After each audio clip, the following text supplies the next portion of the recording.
প্রিয় দর্শক আসসালামু আলাইকুম। নাজমাস কিচেনে সবাইকে শুভেচ্ছা জানিয়ে শুরু করছি আজকের রেসিপি। খুবই মজাদার এবং তুলার মতো নরম, মুখে দিলেই মিলে যাবে এমন একটি প্যানকেকের রেসিপি শেয়ার করব। আজকে এই প্যানকেকের রেসিপিটি আমি একটি মাত্র আপেল দিয়ে প্যানকেকটি তৈরি করব। তো প্যানকেকটি তৈরি করার জন্য আপেলটা আমি খোসা ছাড়িয়ে একটা গ্রেটার নিয়ে গ্রেট করে নিচ্ছি। সম্পূর্ণ আপেলটা আমি গ্রেট করে নিয়েছি, এবার একটা সাইডে সরিয়ে রাখবো।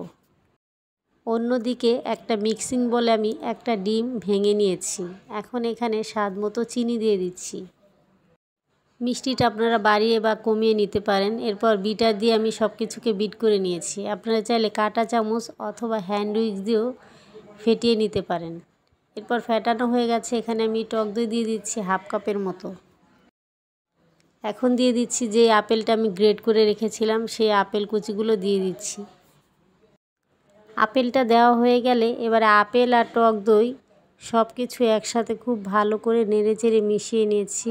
এখন এখানে একটা ছাঁকনি নিয়ে নিয়েছি, এর মধ্যে আমি হাফ কাপের মতো ময়দা দিয়ে দিচ্ছি আর আধা চা চামচ বেকিং পাউডার।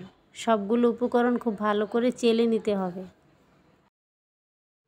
চেলে নেওয়া হয়ে গেলে এখন আমি একটা চামচ দিয়ে সব কিছু নেড়েচেড়ে খুব সুন্দরভাবে মিশিয়ে নিয়েছি। প্যানকেকের ব্যাটারটা তৈরি হয়ে গেছে। এখন চুলায় একটা প্যানে আমি 1 চা চামচের মতো ঘি দিয়ে ব্রাশ দিয়ে একটু ছড়িয়ে দিয়েছি। এরপর এখানে আমি চামচ দিয়ে ব্যাটারগুলো দিয়ে দিচ্ছি।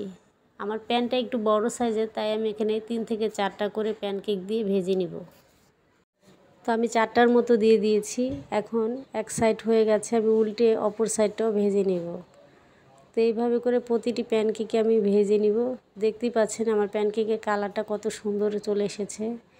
এখন আমি প্যানকেকগুলো হয়ে গেছে, এবার চুলা থেকে উঠিয়ে নিচ্ছি। প্যানকেকগুলো ভাজতে খুব একটা টাইম লাগে না, 2 থেকে 3 মিনিট হলেই ভাজা হয়ে যাবে। এবার আমি সবগুলো চুলা থেকে উঠিয়ে নিচ্ছি। তো মাশাআল্লাহ দেখতেই পাচ্ছেন কতটা সুন্দর লাগছে আর কত লোভনীয় লাগছে। এভাবে আপনার বাসায় ঝটপট প্যানকেক তৈরি করে নিতে পারেন। আমার আজকের রেসিপি কেমন লেগেছে অবশ্যই কমেন্ট করে জানাবেন। রেসিপি ভালো লাগলে অবশ্যই একটা লাইক দিবেন আর চ্যানেল সাবস্ক্রাইব করে সঙ্গেই থাকবেন। আজকে এখানে বিদায় নিচ্ছি। সবাই ভালো থাকবেন, সুস্থ থাকবেন। আল্লাহ হাফেজ।